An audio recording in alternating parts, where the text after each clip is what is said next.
এক চাঞ্চল্যকৰ অপহৰণ কাণ্ড মঙ্গলবাৰে যি অপহৰণ কাণ্ডই সকলোকে আচৰিত কৰি তুলিলে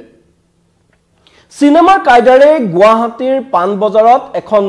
স্কৰপিও বাহনত আহি প্ৰায় ৬-৭ জনীয়া এটা দলে এজন লোকক অপহৰণৰ চেষ্টা চলালে আৰু অপহৃত লোকজনে গাড়ীৰ পৰা জুপিয়াই নিজক ৰক্ষা কৰিবলৈ সক্ষম হ'ল আৰু এই অপহৰণ কাণ্ডক লৈ তীব্ৰ প্ৰতিক্ৰিয়াৰ সৃষ্টি হ'ল গুৱাহাটীৰ মহানগৰীৰ যি আৰক্ষীৰ ভূমিকা তাক লৈ সন্দেহৰ আঙুলি উঠিল আৰু ২৪ ঘণ্টাৰ ভিতৰতে আৰক্ষীয়ে তৎপৰতাৰে এই অপহৰণ কাণ্ডত জড়িত ৩ জনক গ্ৰেপ্তাৰ কৰিবলৈ সক্ষম হ'ল আৰু তাৰ পিছত আৰক্ষীৰ তদন্তত যিসমূহ তথ্য পোহৰলৈ আহিছে সেই তথ্যই সকলোৰে চকু এতিয়া কপালত তুলিছে কিয়নো ২৪ ঘণ্টাৰ ভিতৰতে এই চাঞ্চল্যকৰ এক লোমহৰ্ষক অপহৰণ কাণ্ড যি প্ৰেক্ষাপট আছিল সেই প্ৰেক্ষাপট সলনি হ'ল এক পৰকীয়া প্ৰেমৰ ঘটনালৈ নমস্কাৰ মই মৃদুপৱনে স্বাগতম জনাইছো নিউজ 18 অসম নৰ্থ ইষ্টৰ ডিজিটেল লাইভলৈ আৰু লৈ আহিছো আমাৰ সমাজখনত যে লাহে লাহে ঘুনে ধৰিবলৈ লৈছে একাংশ লোকৰ মানসিকতা এতিয়া কি পৰ্যায়লৈ গৈছে সেই এক তেনেকুৱা উদ্বেগজনক ঘটনা লৈ আহিছো এই সময়ত আপোনালোকৰ মাজলৈ আৰু এই যি ঘটনা গুৱাহাটী মহানগৰীৰ মাজমজিয়াত এনেদৰে আৰক্ষীক এক প্ৰকাৰ ভুকুটি কৰি যি এই চাঞ্চল্যকৰ অপহৰণ কাণ্ড সংঘটিত হৈছিল এই অপহৰণ কাণ্ডৰ আঁৰত প্ৰকৃততে কি আছে আৰক্ষীৰ তদন্তত পোহৰলৈ আহিছে এই কাণ্ডৰ আঁৰত প্ৰকৃততে আছে পৰকীয়া প্ৰেম ইতিমধ্যে যে পাৰিবাৰিক কন্দল পৰকীয়া প্ৰেম আৰু ধনৰ লেনদেনৰ বাবেই মঙ্গলবাৰে এই ঘটনা সংঘটিত হোৱা বুলি এতিয়া এক প্ৰকাৰ আৰক্ষীৰ তদন্তত পোহৰলৈ আহিছে মঙ্গলবাৰে কটন বিশ্ববিদ্যালয়ৰ সন্মুখৰ পৰা অপহৰণ কৰা হৈছিল নৱজ্যোতি ৰাজখোৱা নামৰ লোকজনক আৰু এই নৱজ্যোতি ৰাজখোৱাৰ ঘৰ বোকাখাটত আৰু এই নৱজ্যোতি ৰাজখোৱাক এতিয়া কোনে অপহৰণৰ চেষ্টা চলাইছিল কোনে নৱজ্যোতি ৰাজখোৱাক এনেদৰে মৰখাস কৰি গুৱাহাটীৰ মাজমজিয়াত পান বজাৰত আৰক্ষী থানা আৰক্ষীৰ কেইবাটাও শীৰ্ষ বিভাগৰ কাৰ্যালয় থকা সেই পান বজাৰৰ পৰা কেনেদৰে অপহৰণৰ সাহস কৰিছিল এই অপহৰণকাৰী চক্ৰটোৱে তাক লৈ বিভিন্ন সামাজিক মাধ্যমেই হওক বিভিন্ন মাধ্যমত যথেষ্ট প্ৰতিক্ৰিয়াৰ সৃষ্টি হৈছিল আৰু তাৰ পিছত আৰক্ষীয়ে তৎপৰতাৰে অভিযান চলাই এই অপহৰণ কাণ্ডত জড়িত তিনি অপহৰণকাৰীক গ্ৰেপ্তাৰ কৰিবলৈ সক্ষম হৈছে আৰু তাৰ পিছতে পোহৰলৈ আহিছে যে এই নৱজ্যোতি ৰাজখোৱা নামৰ যিজন লোকৰ ঘৰ বোকাখাটত গোলাঘাটৰ বোকাখাটত ঘৰ এইজন লোকৰ যি পৰকীয়া প্ৰেমৰ সম্পৰ্ক তাৰ বাবে এই অপহৰণ কাণ্ড সংঘটিত হোৱা বুলি এতিয়া এক তথ্য পোহৰলৈ আহিছে আৰু এই অপহৰণ কাণ্ডৰ মূল মাষ্টাৰমাইণ্ড ৰূপে চিহ্নিত হৈছে গহপুৰৰ হেমন্ত বৰা নামৰ এজন লোক আৰু এই হেমন্ত বৰা আৰু নৱজ্যোতি ৰাজখোৱা হেমন্ত বৰা আৰু নৱজ্যোতি ৰাজখোৱাৰ পূৰ্বৰে পৰা চিনাকি আছিল আৰু দুইজনৰ মাজত এক শত্ৰুতা সম্পৰ্ক গঢ়ি উঠিছিল তেওঁলোকৰ পত্নীক বাবি কাৰণ দুইজনে আছিল বিবাহিত পুৰুষ আৰু এই যি নৱজ্যোতি বোকাখাটৰ যিজন নৱজ্যোতি গুৱাহাটীত কালি অপহৰণৰ বলি হৈছিল ভুক্তভোগী বুলি প্ৰথমতে যিজনৰ নাম পোহৰলৈ আহিছিল সেই নৱজ্যোতিৰ প্ৰথম পত্নীৰ মৃত্যুৰ পিছত তেওঁ দ্বিতীয় বিবাহ কৰাইছিল আৰু আনজন লোক যিজন হেমন্ত বৰা তেওঁ কিন্তু দুবাৰকৈ পূৰ্বে বিয়া কৰাইছিল আৰু পৰৱৰ্তী সময়ত এই হেমন্ত বৰাই নৱজ্যোতিৰ দ্বিতীয় পত্নীক পলুৱাই নিয়ে আৰু তাৰ পিছতে এক সংঘাতৰ সৃষ্টি হয় এই নৱজ্যোতিৰ দ্বিতীয় পত্নী হেমন্ত বৰালৈ পলাই যোৱাৰ পিছতো কিন্তু তেওঁলোকৰ মাজত আন এক ঘটনা সংঘটিত হ'ল এতিয়া পোহৰলৈ অহা মতে এই হেমন্ত বৰাৰ দ্বিতীয় পত্নীক আকৌ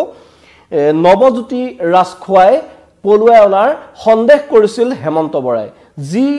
অভিযোগত নৱজ্যোতি ৰাজখোৱাৰ বিৰুদ্ধে 10 দিন পূৰ্বে গহপুৰত গোচৰ ৰুজু কৰিছিল এই হেমন্ত বৰা নামৰ লোকজনে আৰু তাৰ পিছতে হেমন্ত বৰাই নৱজ্যোতি ৰাজখোৱাক বিচাৰি ফুৰিছিল আৰু সেই হিচাপত তেওঁ যেহেতু গাড়ীৰ ব্যৱসায় কৰে তেওঁ তেনে ধৰণৰ সংযোগত থকা একাংশ লোকক নৱজ্যোতিৰ সন্ধান পায় নেকি তাৰ লগাই ৰাখিছিল আৰু তেওঁ তেনে একাংশ তেওঁৰ সহযোগীয়ে নৱজ্যোতিক প্ৰথমতে সচলত থকা বুলি সন্ধান লাভ কৰে গুৱাহাটীৰ সচলৰ এখন হোটেলত থকা বুলি সন্ধান লাভ কৰে আৰু সেই উদ্দেশ্যে মঙ্গলবাৰে নৱজ্যোতিক কৰায়ত্ব কৰাৰ উদ্দেশ্যে তেওঁলোক আহিছিল গুৱাহাটীলৈ আৰু এটা প্ৰায় হেমন্ত বৰাৰ সৈতে প্ৰায় 7জনীয়া এটা দল সেই স্কৰপিঅ বাহনখনেৰে আহিছিল আৰু অহাৰ পিছত নৱজ্যোতি তেওঁলোকে খবৰ পালে যে নৱজ্যোতি পাণবজাৰত আছে কটন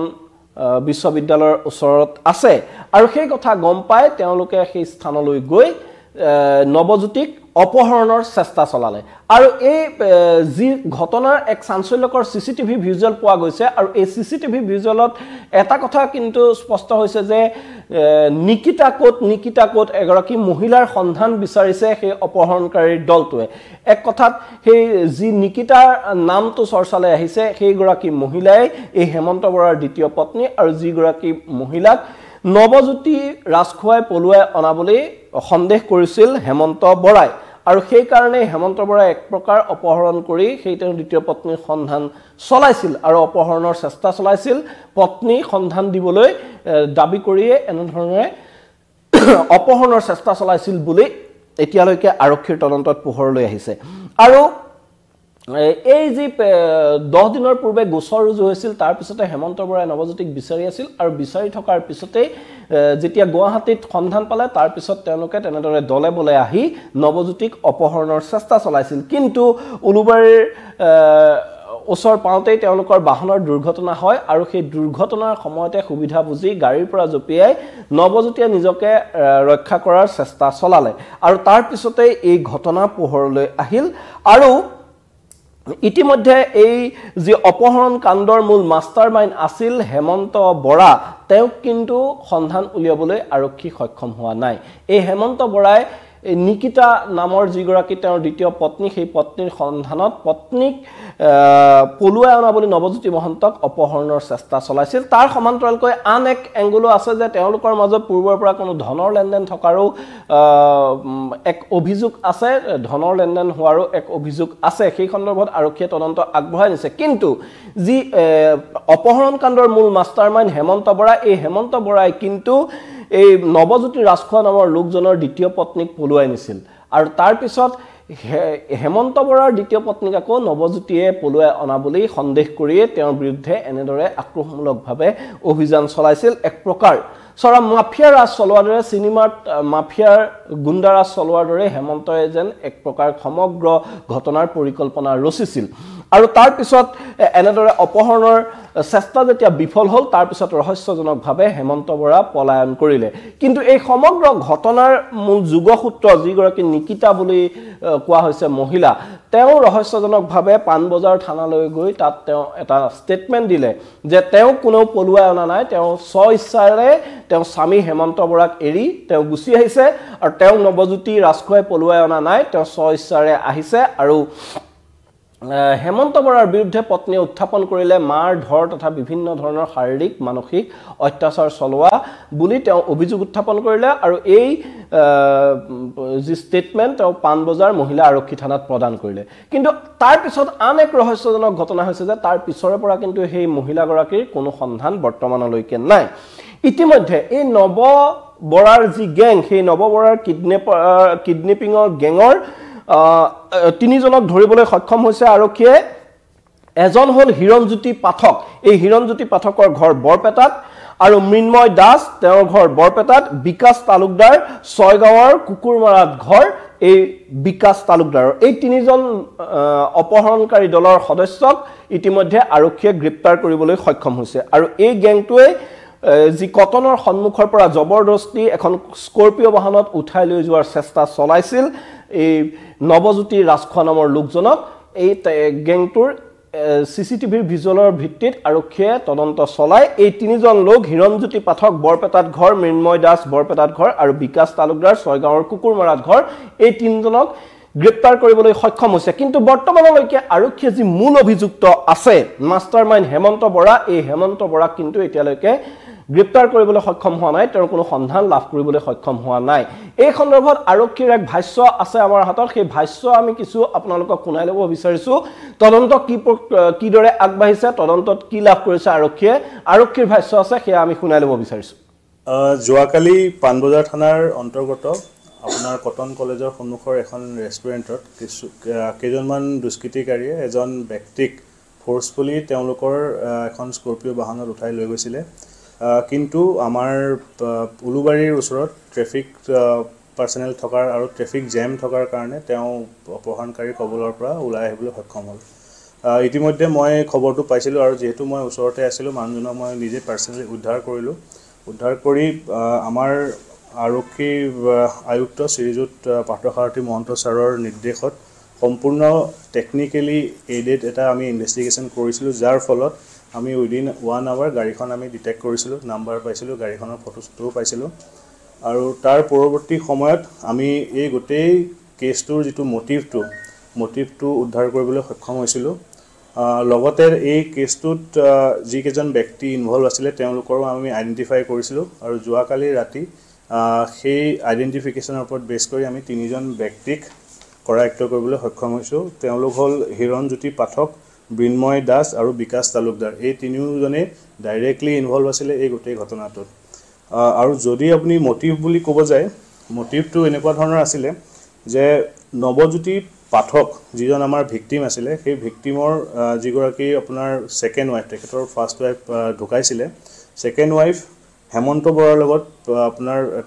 এটা সম্বন্ধত আপোনাৰ আহি পৰিছিলে তো যাৰ কাৰণে তেখেত হেমন্ত বৰাৰ লগত থাকে আৰু হেমন্ত বৰাৰ যিগৰাকী ছেকেণ্ড ৱাইফ আছিলে নিকিতা বৰা আজি কিছুদিনৰ পৰা তেওঁ আপোনাৰ ঘৰৰ পৰা নোহোৱা হৈ আছিলে যাৰ কাৰণে আপোনাৰ হেমন্ত বৰাই গহপুৰ থানাত এখন এফআইআৰ দিছিলে যে তেখেতৰ পত্নী নিখোজ হৈ আছিলে আৰু সেই এফআইআৰখনত একিউজ হৈ আছিলে আপোনাৰ নৱজ্যোতি ৰাজখোৱা তেওঁলোকে ভাবিছিলে যে তেওঁলোকৰ পত্নী নৱজ্যোতি ৰাজখোৱাৰ লগত আছে যাৰ কাৰণে নৱজ্যোতি ৰাজখোৱা যেতিয়া যোৱা 27 তাৰিখে বোকাখাটৰ পৰা গুৱাহাটী আহিছিলে তেওঁক ফলো কৰি পেলাই বা কোনোবাই খবৰ দিয়াৰ কাৰণে তেওঁক ফলো কৰি গুৱাহাটী আহি পাইছিল তেওঁলোক গুৱাহাটী 28 তাৰিখে পুৱতি নিশা এক্সেক্টলি 1:40 বজাত গুৱাহাটী খানাপাৰাত আহি সোমাই নৱজ্যোতি ৰাজখোৱা যোনখিনি জেগাত আছিলে সচলৰ সেই গোটেই এৰিয়াটো তেওঁলোকে চাৰ্চ কৰিছিলে কিন্তু তেওঁক পোৱা নাছিলে কিন্তু পিছৰ পৰৱৰ্তী সময়ত তেওঁক স্পট কৰিলে ইয়াতে আমাৰ পানবজাৰ থানাৰ এৰিয়া আৰু তেওঁক মানে ভিক্টিম তেখেতৰ লগত আছে বুলি ভাবি পেলাই তেখেতক আপোনাৰ গাড়ীত উঠাই পেলাই ফ'ৰ্চফুলি লৈ গৈছিলে তো কেছটো একচুৱেলি তেওঁলোকৰ এটা পাৰিবাৰিক সম্পৰ্কৰ লগত ৰিলেটেড এটা কেছ আছিলে আপোনাৰ হেমন্ত বৰাৰ ঘৰ আপোনাৰ গহপুৰত হয় তেওঁ গহপুৰৰ নিবাসী আৰু নৱজ্যোতি ৰাজখোৱাৰ যিগৰাকী দ্বিতীয় পত্নী আছিলে বৰ্তমান তেখেতৰ পত্নী বুলি আমি গম পাইছোঁ হেমন্ত বৰা আমি এতিয়ালৈকে ধৰিব পৰা নাই তেওঁ পলাই আছে আৰু তেওঁৰ লগত আৰু দুজনমান ব্যক্তি আছে তেওঁলোকক আমি অতি সোনকালে কৰাই দিওঁ গাড়ীখনত টোটেল আপোনাৰ 6জন মানুহ আছিলে বাকী আপোনাৰ স্কুটি এখন ইউজ কৰিছিলে গোটেই স্পটিংটো কৰিবৰ কাৰণে স্কুটিখন আমি যোৱাকালি ৰাতি চিজ কৰিছোঁ চলোৱা মানুহকেইজনকো আমি কৰক্ট কৰিছোঁ বাকী যেকেইজন এতিয়াও ধৰিব পৰা নাই তেওঁলোকক সহায় কৰিছিলে নেকি তেওঁলোকেও এওঁলোকৰ লগত আছিলে আপোনাৰ গোটেই মানে তেওঁক ফ'ৰ্চফুলি লৈ যোৱাৰ ক্ষেত্ৰত তেওঁলোক আপোনাৰ সহযোগী হিচাপে আছিলে নিকিতা বৰা আপোনাৰ তেনেকুৱা সেই এংগলটো আমি হেৰি কৰা নাই এতিয়ালৈকে কিন্তু নিকিতা বৰাই আমাৰ অল ওমেন পুলিচ ষ্টেচনত আহি পেলাই কৈছিলে ষ্টেটমেণ্ট দিছিলে যে তেওঁ কোনো অপহৰণ বা কিডনেপ কৰা নাই তেওঁ নিজৰ ইচ্ছা আহি পেলাই ইয়াত আছে বুলি এক্সেক্টলি ডেটটো মোৰ মনত নাই সেইটো বেচিকেলি তেওঁলোকে মষ্ট প্ৰবেবলি আপোনাৰ নিকিতা বৰাৰ ৱেৰ এবাউটটো জানিবৰ কাৰণে আপোনাৰ কিডনেপ কৰা এটা হেৰি কৰিছে তেওঁ Hiranjyoti Pathak Brinmoy Das both of from Barpeta আৰু বিকাশ তালুকদাৰ যিজন আছে তেখেত আপোনাৰ আমাৰ ছয়গাঁৱৰ কুকুৰমাৰা এৰিয়া তাৰমানে এনেকুৱা নেকি যে গৌতম বৰা নামৰ ব্যক্তিজনে তেওঁলোকক মানে একচুৱেলি হেমন্ত বৰাৰ গাড়ীৰ ব্যৱসায় আছিলে আৰু ইয়াত যিকেইজন ইনভলভ হৈ আছে মেক্সিমামৰে আপোনাৰ গাড়ীৰ লগত ৰিলেটেড ব্যৱসায় আছে চ' আপোনাৰ হেমন্ত বৰাক তেওঁ চিনি পায় মানে আগৰ পৰা নৱজ্যোতি ৰাষ্ট্ৰৰ আপোনাৰ ব্যৱসায় আছে আপোনাৰ আছিলে তেওঁ প্ৰাইম ছাছপেক্ট মানে মেইন একিউজ হয় তেওঁক আমি অতি সোনকালে কৰাই এইসকলে তেওঁক সহযোগ কৰিছিল আমি ছেফলি তেওঁক ৰাখিছোঁ চিকিউৰ কৰি ৰাখিছোঁ তেওঁ ষ্টেবল আছে তেওঁ স্বীকাৰ কৰিছে হয় আৰক্ষীৰ তদন্তত এতিয়া এনেদৰে এই চাঞ্চল্যকৰ ঘটনাৰ আঁৰৰ কাহিনীসমূহ পোহৰলৈ আহিছে কিদৰে এই যি সম্পৰ্কৰ তেওঁলোকে কোনো মূল্য দিব নজনা দুজন লোকৰ বাবে এনে ধৰণৰ এটা ঘটনা সংঘটিত হ'বলৈ পালে সেই কথা এতিয়া আৰক্ষীৰ তদন্তত পোহৰলৈ আহিছে আৰু সম্পূৰ্ণ সিনেমাৰ কায়দাৰে এই যি অপহৰণ কাণ্ড এই অপহৰণ কাণ্ডৰ পৰিকল্পনা কৰিছিল মূল মাষ্টাৰমাইণ্ড হেমন্ত বৰাই এই সমগ্ৰ পৰিকল্পনা কৰিছিল আৰু কিদৰে বোকাখাতৰ পৰা এই নৱজ্যোতি ৰাজখোৱা গুৱাহাটীলৈ অহাৰ খবৰ লাভ কৰাৰ পিছতে মাজ নিশা কিদৰে 1 বজাত তেওঁলোকে আহি গুৱাহাটীত উপস্থিত হৈছিল আৰু সচলত নৱজ্যোতি ৰাজখোৱা থকাৰ তথ্য লাভ কৰি তেওঁলোকে সমগ্ৰ সচলত অভিযান চলাইছিল কিন্তু নৱজ্যোতিৰ সন্ধান উলিয়াবলৈ সক্ষম হোৱা নাছিল আৰু তাৰ পিছত তেওঁলোকে নৱজ্যোতিৰ সন্ধান পাইছিল পান বজাৰত আৰু সেই সন্ধান পোৱাৰ পিছতেই তেওঁলোকে নৱজ্যোতিক তাৰ পৰা অপহৰণ কৰিব পাৰিব নে নোৱাৰে সেই তাৰ বাবে এখন স্কুটি ব্যৱহাৰ কৰিছিল এখন স্কুটিত গৈ তেওঁলোকে সমগ্ৰ যি সেই নৱজ্যোতি ৰাজখোৱা থকা স্থান আছিল সেই স্থানৰ চৌকাঠ তেওঁলোকে পূৰ্বে চাই আহিছিল পূৰ্বে তেওঁলোকে নিৰীক্ষণ কৰিছিল আৰু নিৰীক্ষণ কৰাৰ পিছত সকলো যেতিয়া তেওঁলোকে অনুকূল তাত দেখা পাইছিল তাৰ পিছত তেওঁলোকে এই স্কৰপিঅ বাহনখনেৰে গৈ অপহৰণৰ চেষ্টা চলাইছিল আমাৰ ওচৰত সিসিটিভিৰ কিছু ভিজুৱেলছ আছে আমি সেই ভিজুৱেলছ দেখাবলৈ চেষ্টা কৰিম যে কিদৰে সংঘটিত হৈছিল এই চাঞ্চল্যকৰ অপহৰণ কাণ্ড কিদৰে নৱজ্যোতিক অপহৰণৰ চেষ্টা চলাইছিল এনেকৈ এই দলটোৱে আৰু এই দলটোৱে বাৰে বাৰে খুদিছিল নিকিতা কোট এইটো কথা স্পষ্ট হৈ পৰিছে যে এই অপহৰণ কাণ্ডৰ আৰত তেওঁলোকৰ এই পৰকীয়া প্ৰেমৰ সম্পৰ্কই আছিল এনেদৰে এই লোকজন আহাৰ লগে লগে লোকজনক ধৰি বান্ধি জোৰ জবৰদস্তি এনেদৰে লৈ যোৱা হৈছিল আৰু লৈ যোৱাৰ পিছতেই এই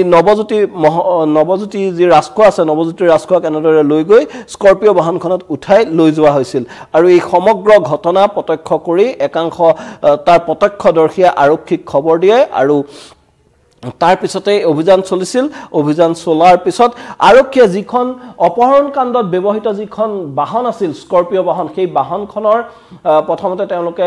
সন্ধান লাভ কৰিবলৈ সক্ষম হৈছিল আৰু তাৰ পিছতে তেওঁলোকে এই অপহৰণ কাণ্ডত জড়িত 3জন লোকক বৰপেটাৰ 2জন লোক হিৰণজ্যোতি পাঠক আৰু মৃন্ময় দাস এই দুজনক গ্ৰেপ্তাৰ কৰিছে সমান্তৰালকৈ বিকাশ তালুকদাৰ ছয়গাঁৱৰ কুকুৰমাৰাৰ এওঁলোকক গ্ৰেপ্তাৰ কৰিবলৈ সক্ষম হৈছে আৰু এওঁলোকক গ্ৰেপ্তাৰ কৰাৰ পিছতে এতিয়া লাহে লাহে পোহৰলৈ আহিছে এই চাঞ্চল্যকৰ অপহৰণ কাণ্ডৰ আৰত যে প্ৰকৃততে আছিল পৰকীয়া প্ৰেম যিজন ইয়াত অপহৰণ কৰা হৈছে এই লোকজন হল নৱজ্যোতি ৰাজখোৱা আৰু এওঁৰ দ্বিতীয় পত্নী এই অপহৰণকাৰী হেমন্ত দাসৰ লগত বৰ্তমানো আছে গহপুৰত আছে এওঁৰ দ্বিতীয় পত্নীৰ লগত বিবাহ বিচ্ছেদৰ গোচৰো চলি থকা বুলি এক তথ্য পোহৰলৈ আহিছে আৰু দ্বিতীয় পত্নীৰ সৈতে বিবাহ বিচ্ছেদৰ গোচৰ চলি থকাৰ সময়তে এই যি হেমন্ত বৰা আছে এই হেমন্তৰ দ্বিতীয় পত্নী কিন্তু হেমন্তক এৰি থৈ গুচি আহিছিল আৰু হেমন্তই ভাবিছিল যে যেহেতু হেমন্তই নৱজ্যোতিৰ দ্বিতীয় পত্নীক পলুৱাই নিছে আৰু তাৰ প্ৰতিশোধ ল'বলৈ হেমন্তৰ দ্বিতীয় পত্নীক নৱজ্যোতিয়ে পলুৱাই আনিছে আৰু সেই অভিযোগতে গহপুৰ থানাত এখন এজাহাৰো তৰিছিল আৰু গোচৰো তৰিছিল আৰু অভিযুক্ত কৰা হৈছিল নৱজ্যোতি ৰাজখোৱাক আৰু আৰক্ষীলৈ কিন্তু বাট নাচাই এই হেমন্তই আক্ৰোশ পূৰণ কৰিবলৈ যেন বিচাৰি ফুৰিছিল নৱজ্যোতি ৰাজখোৱাক আৰু নৱজ্যোতি ৰাজখোৱাৰ এনে সন্ধান লাভ কৰাৰ পিছত দিন ৰাতি একাকাৰ কৰি নৱজ্যোতিক বিচাৰি ফুৰাৰ পিছত সন্ধান লাভ কৰাৰ পিছত মঙ্গলবাৰে এনেদৰে নাটকীয়ভাৱে অপহৰণৰ চেষ্টা চলালে এই হেমন্ত বৰা নামৰ লোকজনৰ যি মানসিকতা যি অপৰাধী মানসিকতা নিশ্চয়কৈ ই আমাৰ সমাজৰ বাবে অতিকৈ ক্ষতিকাৰক কাৰণ এই লোকজনে কেনেদৰে আক্ৰোশৰ বলি হৈ আইন হাতত তুলি লৈ এনে ধৰণৰ জঘন্য ঘটনা সংঘটিত কৰিবলৈ চেষ্টা কৰিলে সেই ঘটনা কিন্তু অতিকৈ চিন্তনীয় আৰু এই ক্ষেত্ৰত যদি নৱজ্যোতি ৰাজখোৱা নামৰ লোকজনে গাড়ীখন ঘটনা হতে জপিয়াই পলাবলৈ সক্ষম নহলহেতেন হয়তো তাতকে কোনো দুৰ্ভাগ্যজনক আন ঘটনা সংঘটিত হোৱাৰো অৱকাশ আছিল কিন্তু এই যে মূল মাষ্টাৰমাইণ্ড অপহৰণ কাণ্ডৰ মূল মাষ্টাৰমাইণ্ড হেমন্ত এতিয়া হেমন্ত বৰা কোট আছে আৰু কেৱল হেমন্ত বৰাই নহয় হেমন্ত বৰাৰ লগত আৰু কেইবাজনো সহযোগী পলায়ন কৰাৰ সন্দেহ কৰিছে আৰক্ষীয়ে যেহেতু স্কৰপিঅ গাড়ীখনতে আৰক্ষীৰ ভাষ্যৰ মতে 6জনকৈ লোক আছিল সমানকৈ এটা দলে স্কুটিৰে আহি স্পট ভেৰিফিকেশ্যন কৰিছিল সেই অঞ্চলটো চাই গৈছিল যে তাৰ সেই স্থানৰ পৰা নৱজ্যোতিক অপহৰণ কৰিব পৰা হ'ব নে নহয় ইতিমধ্যে সেই স্কুটিখনো আৰক্ষীয়ে জব্দ কৰিবলৈ সক্ষম হৈছে আৰু এক প্ৰকাৰ সুপৰিকল্পিতভাৱে এই সমগ্ৰ ঘটনা সংঘটিত কৰিছিল হেমন্ত বৰাই এই হেমন্ত বৰাৰ যি অপৰাধী মানসিকতা এনে ধৰণৰ মানসিকতা কিন্তু আমাৰ সমাজখনৰ বাবে অতিকে ক্ষতিকাৰক এনে ধৰণৰ লোকক শীঘ্ৰে আৰক্ষীয়ে গ্ৰেপ্তাৰ কৰি এই ব্যৱস্থা গ্ৰহণ কৰাৰ এতিয়া দাবী উঠিছে সকলোৱে বিচাৰিছে যে এই ঘটনা এনে ধৰণৰ ঘটনাৰ পুনৰাবৃত্তি নহওক কিন্তু এই ঘটনাই আজি সমাজৰ যি সম্পৰ্কৰ বান্ধোন একেবাৰে থুনুকা হৈ পৰিছে সেই কথাও কিন্তু পুনৰবাৰ প্ৰমাণ কৰি দিছে কিদৰে পৰকীয়া প্ৰেমৰ পৰিণতিত কেইবাটাও পৰিয়াল কেইবাখন সংসাৰ থানবান হৈ যায় কিদৰে সকলোৰে এনে চূড়ান্ত হাৰাশাস্তি হয় সেই কথা বিভিন্ন সময় পোহৰলৈ আহিছে বহু লোমহৰ্ষক ঘটনা এনে পৰকীয়া প্ৰেমৰ বাবে সংঘটিত হৈছে পুনৰ মঙ্গলবাৰে এই যি ঘটনা সংঘটিত হ'ল এই ঘটনাই উদঙাই দিছে এনে ধৰণৰ